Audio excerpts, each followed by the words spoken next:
Hello there, my name is Zach Jones. You know me as an actor, a photographer, comedian, a businessman, an author, and usually I would read you one of my own stories, but this time I'm going to do something different.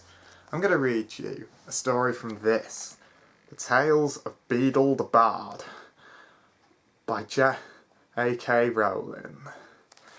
The tale I'm going to read is called The Tale of the Three Brothers, about three wizarding brothers who each receive a gift from Death himself. It's also the story of the Deathly Hallows and also has illustrations in it, which I will show you as I read. Now then, I will show you the first illustration. This is the first illustration. Now, without further ado, let me read you the tale of the three brothers. There were once three brothers who were travelling along a lonely winding road at twilight. In time, the brothers reached a river too deep to wade through and too dangerous to swim across. However, these brothers were learned in the magical arts, and so they simply waved their wands and made a bridge appear across the treacherous water. They were halfway across it when they found their path blocked by a hooded figure. It was Death, and Death spoke to them. He was angry that he had been cheated out of three new victims, for travellers usually drowned in the river, but Death was cunning. He pretended to congratulate the three brothers. Right, and here is the illustration of the three brothers meeting Death himself. He pretended to congratulate the three brothers upon their magic, and said that each had earned a prize for having been clever enough to evade him. So the older brother, who was a combative man, asked for a wand more powerful than any in existence, a wand that must always win duels for its owner, a wand worthy of a wizard who had conquered Death. So Death crossed to an elder tree on the banks of the river, fashioned a wand from the branch that hung there, and gave it to the oldest brother. Here is Death fashioning the elder wand. See right there. The second brother, who was an arrogant man, decided that he wanted to humiliate Death still further, and asked for the power to recall others from the dead. So Death picked up a stone from the riverbank and gave it to the second brother, and told him that the stone would have the power to bring back the dead. And here is the illustration of Death giving the resurrection stone to the second brother. And then Death asked the third and youngest brother, what he would like. The youngest brother was the humblest and also the wisest of the brothers, and he did not trust Death. So he asked for something that would enable him to go forth from that place without being followed by Death. And Death most reluctantly, most unwillingly, handed over his own Cloak of Invisibility.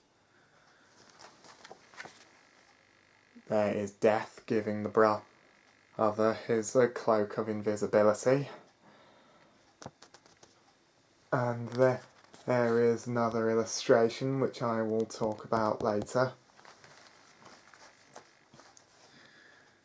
Then Death stood aside and allowed the three brothers to continue on their way, and they did so, talking with wonder of the adventure they had had, and admiring Death's gifts.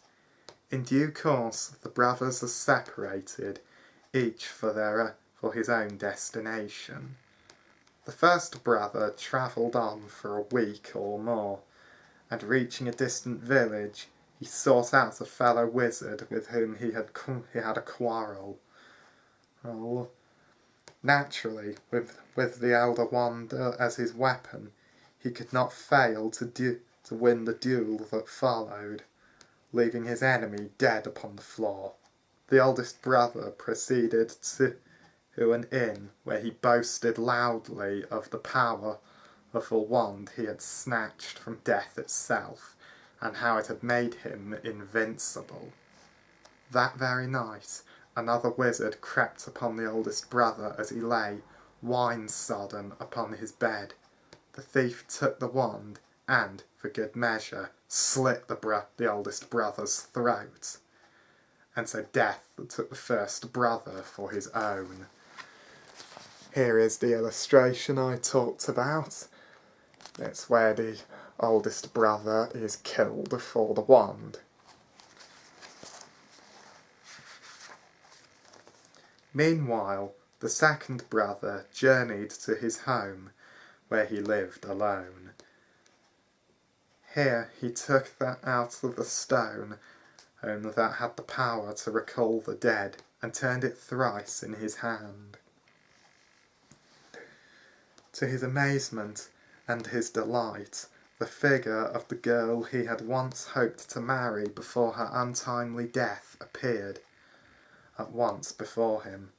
Yet she was silent and cold, separated from him as though by a veil. Though he had returned to the mortal world, she did not truly belong there, and suffered. Finally, the second brother, driven mad with hopeless longing, killed himself so as to truly join her. And so Death took the second brother for his own. And here is the second brother and the love of his life.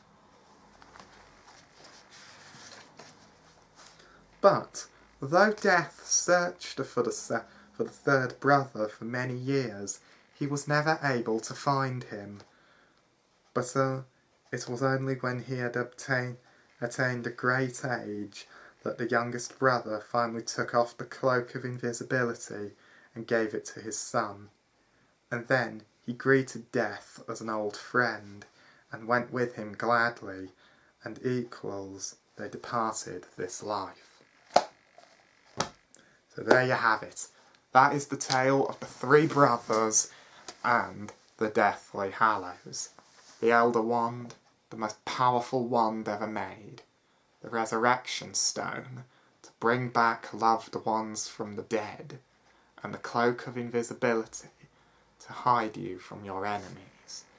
Together, they make the Deathly Hallows, and they make one the Master of Death. I hope you all enjoyed that story, ladies and gentlemen. Now, I may be doing more stuff like this, as well as reading some of my own tales. And of course, I will leave a link to where you can buy this book in the description below.